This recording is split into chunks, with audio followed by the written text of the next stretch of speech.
Gue yakin lu semua para moviegoers, anjay, para moviegoers gokil. Dan juga lu semua yang biasanya nungguin film-film yang dibuat sama Marvel, DC, Sony Pictures atau film-film superhero gitu ya, pasti pernah ngeliat sebuah channel YouTube yang namanya Screen Culture atau KH Studio.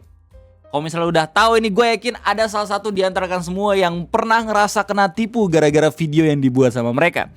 Buat lo semua yang nggak tahu apa itu Screen Culture dan juga KH Studio, itu merupakan sebuah channel YouTube yang biasanya ngeproduksi sebuah fake trailer atau trailer palsu. Dimana biasanya kalau misalkan ada pengumuman studio-studio film besar gitu ya, kayak misalkan Warner Bros, DC dan segala macem gitu ya, ngasih tahu ke kita semua bakalan ada sequel dari film apa. Nah biasanya baru aja diumumin 1-2 hari kemudian udah ada trailer yang dibuat sama mereka. Kayak misalkan kemarin waktu Fantastic Four yang emang dibintangi sama Pedro Pascal dan juga Vanessa Kirby gitu ya, baru aja diumumin pemerannya siapa, terus sehari 2 hari kemudian udah ada trailernya. Atau yang paling baru sekarang lah, kemarin kan Marvel sempat live streaming gitu, ngasih lihat bangku-bangku pemain-pemainnya Avengers Doomsday. Terus sehari 2 hari kemudian Screen Culture itu buat fake trailernya, yaitu Avengers Doomsday in production trailer concept. Mungkin sebagian dari kalian semua bertanya-tanya, gimana sih Bang Ray caranya mereka ngebuat sebuah film trailer yang mirip banget gitu sama hasil produksi studio-studio besar? Jawabannya itu penggunaan artificial intelligence. Sebelum adanya AI, mungkin mereka ngebuat ini dengan cara ngegabung-gabungin footage yang ada pemeran utamanya gitu ya dalam film-film yang lain. Tapi akhir-akhir ini mereka menggunakan teknologi AI untuk membuat fake trailer yang bahkan mirip banget gitu. Lu bahkan ngeliat kalau misalkan ada Will Smith jadi CJ anjir di GTA San Andreas dibuat sama KH Studio. Nah, gara-gara adanya penggunaan AI, tanggal 30 sampai tanggal 31 Maret 2025 terhitung udah 2 minggu ya setelah tanggal tersebut gitu, Screen Culture dan juga KH Studio atau 2 channel YouTube ini dikabarkan kena masalah sama SAG dan juga AFTRA. Dan ini semua masalahnya diberitain di The Verge dengan judul Movie Studios are being financially rewarded for AI slop on YouTube. Kemudian di Deadline juga itu diberitain dengan judul YouTube turns off ad revenue for fake movie trailer channels after Deadline investigation. Bahkan ini udah jadi bahan gunjingan dan juga bahan obrolan orang-orang di Twitter karena udah diposting juga sama Dick Serto. YouTube reportedly disable monetization for prominent fake AI movie trailer channel Screen Culture and KH Studio. Bahkan di Culture Crave, akun Twitter yang biasanya ngeberitain tentang film-film gitu ya di luar negeri, itu bahkan ngeposting kabar ini pula dan sudah dilihat sama 3,6 juta orang per tanggal 1 April 2025 dan udah di-like sampai 78.000. Dengan angka yang sebanyak ini, jelas ini udah jadi bahan gunjingan orang-orang di luar negeri gitu ya, karena saking ramenya. Dan karena terhitung Screen Culture juga udah punya 1,41 juta subscriber, jelas ini bakal jadi berita yang sangat amat besar karena ya ini berhubungan langsung dengan creator dengan subscriber jutaan gitu ya. Nah, untuk kita mengetahui apa yang sebenarnya terjadi, kita throwback dikit sama permasalahan awal yang diangkat sama SAG-AFTRA. Buat lo semua yang nggak tahu SAG-AFTRA itu apa, jadi SAG-AFTRA itu merupakan Screen Actors Guild, American Federation of Television and Radio Artists. Singkatnya, ini merupakan serikat buruh. Jadi nggak cuma di Indonesia doang gitu yang punya serikat buruh, tapi di Amerika juga. Yang biasanya SAG-AFTRA ini menghimpun orang-orang yang biasanya bekerja di dunia perfilman dan juga televisi series.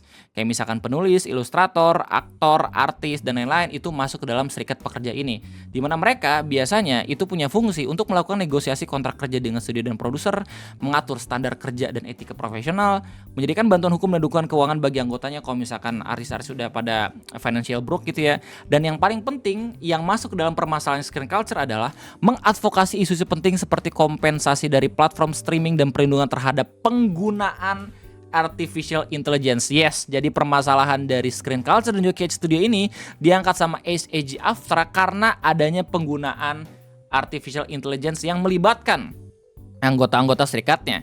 Lu bisa lihat kalau misalkan di setiap video yang mereka buat gitu ya, ada muka-muka dari setiap artis. Apakah ini sudah izin? Ya tentu saja tidak gitu ya. Dan ini dipermasalahkan sama mereka. Yang bikin rame dramanya itu bukan karena wakil presiden kita pakai AI juga gitu ya, tapi atau bukan karena mukanya Tom Holland kerasa kayak NPC GTA 5 gitu, tapi karena sikap dari studio film dan juga streaming platform yang tidak sesuai harapan dari SAG-AFTRA. Dari POV SAG-AFTRA, channel YouTube Screen Culture dan KH Studio jelas melanggar ketentuan yang emang dibuat sama mereka dalam melindungi anggota-anggotanya terkait masalah penggunaan artificial intelligence. Tapi yang dilakuin sama studio film, instead of mereka ngasih copyright strike gitu ya, mereka cuma ngasih copyright claim. Maksudnya apa Bang Ray? Jadi kalau misalnya di YouTube, kalau misalnya lu kena copyright gitu ya, ada 3 hal yang bakalan terjadi sama channel lo dan juga video. Pertama, lu kena copyright claim, di mana klaim ini bakalan mindahin AdSense di video lu gitu ya ke yang punya hak cipta gitu. Terus habis itu copyright block, di mana videonya itu bakalan diblokir dan nggak bisa ditayangin. Dan yang ketiga, copyright strike. Itu hukuman yang paling berat. Karena apa? Karena itu langsung ngapus video lu. Terus habis langsung mempengaruhi status channel lu gitu, dimana kalau misalnya di YouTube itu ada 3 kali kesempatan lu kalau misalnya kena copyright strike 3 kali langsung hilang channel lu gitu ya. Tapi biasanya tuh kalau lu kena copyright strike kena sekali dulu, ya nggak sih?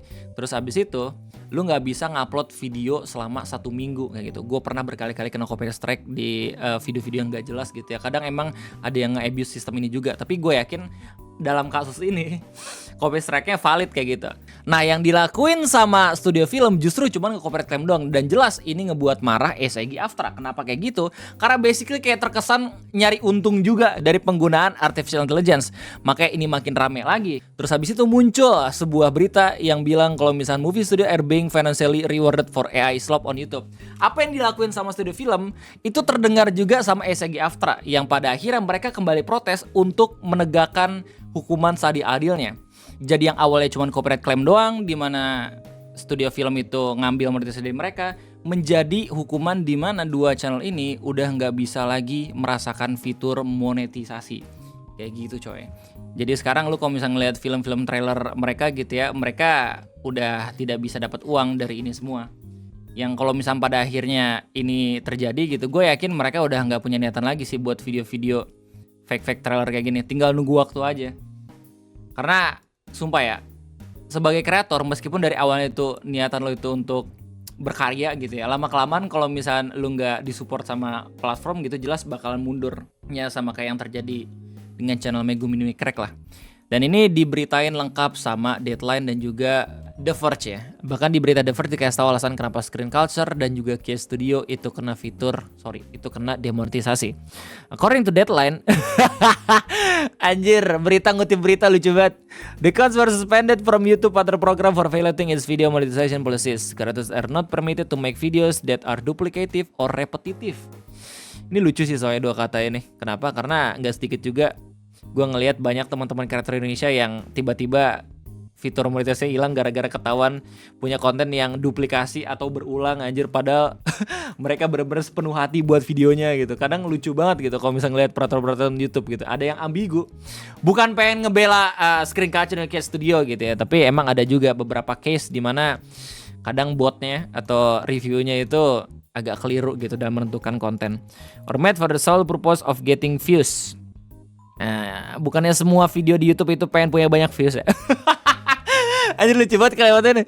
And have to make significant alteration to any material taken from other source. Nah ini yang menurut gua ngebuat konten kayak Terkocak bisa aman eksis dan masih bisa nyalain fitur monetisasi sampai sekarang. Alasannya simpel, karena perubahan yang emang dibuat sama kreatornya, which is itu gua, itu signifikan banget sampai pada akhirnya ketika lu buat video dari video-video orang, itu kayak seakan konten baru kayak gitu. Kayak misalkan gue buat Terkocak Willy Salim, apakah gue nge-reupload kontennya Willy Salim? Tentu saja tidak, karena gue udah punya format sendiri, gue nge-review, gue punya narasi, gue punya skrip, gue ngebacain via narator, gue bahkan baca komentar, dan pada akhirnya dengan format-format seperti itu menjadi sebuah konten baru yang namanya Terkocak. Anjay. Ya semoga sampai sekarang dan juga kedepannya gitu ya monetisasi masih aktif gitu. Karena kalau kagak ya goodbye. Kimi no yume no ito wa boku janai. YouTube misinformation policies also bar creators for manipulating content in a way that mislead viewers, which would include creating fake trailers that can intentionally be mistaken for officially produce a video. Nah ini yang menjadi alasan utama kenapa 2 channel yang bermasalah tadi yang sering buat fake trailer itu langsung dihilangin fitur monetisasinya. Nah, bagaimana tanggapan dari orang yang punya KH Studio juga Screen Culture menanggapi channel YouTube-nya yang kena demonetisasi? Nah, udah ada nih dan dimuat di berita Deadline yang dia bilang kalau misalkan I've been running KH Studio full time for over 3 years now. Udah 3 tahun dia buat channel ini, putting everything into it. Gue bersungguh-sungguh dan bener-bener sepenuh hati gitu ya buatnya. It's tough to see it grouped under misleading content in the demonetization decision when my goal has always been to explore creativity possibilities, not to misrepresent a real release, they added. Terus habis itu ditanya kan, terus dia akhirnya jawab kayak, what's the harm? Apa problemnya dan apa masalahnya? Jelas ini bermasalah buat orang-orang yang mukanya dipakai gitu sama video-video lo kayak gitu, yang mana mereka sendiri bahkan nggak ngerasa kalau misalkan udah pernah syuting. Jelas dia salah gitu dalam melawan dan juga membuat konten karena basically udah ada federation dan juga udah ada serikat yang benar-benar anti dan juga melindungi banget hak-hak orang-orang dari penggunaan artificial intelligence. Kalau misalkan awalnya mereka cuma buat sekedar untuk bikin parodi atau meme, seharusnya sih nggak masalah. Tapi ya masalah dikit ya, ada potensi ya. Tapi kalau misalnya pada akhirnya mereka buat video yang basically misleading terus habis terkesan hoax, kayak ini bakal jadi masalah ke depannya dan ternyata bener ya nggak sih. Untungnya cuma di demonetisasi doang gitu channel YouTube-nya. Coba kalau misalnya dituntut gitu loh, dimintain ganti rugi, kan makin ngeri ya nggak sih. Jadi itu aja topik ngopi pada kesempatan kali ini. Gimana tanggapan kalian semua? Silahkan tulis di kolom komentar. Gua tunggu segala macam pendapat kalian di sana. Dan thank you banget, jangan lupa buat like dan jangan lupa buat subscribe buat kalian semua yang belum subscribe. Itu ya deh gua, sampai jumpa lagi di next video ngopi. Bye bye.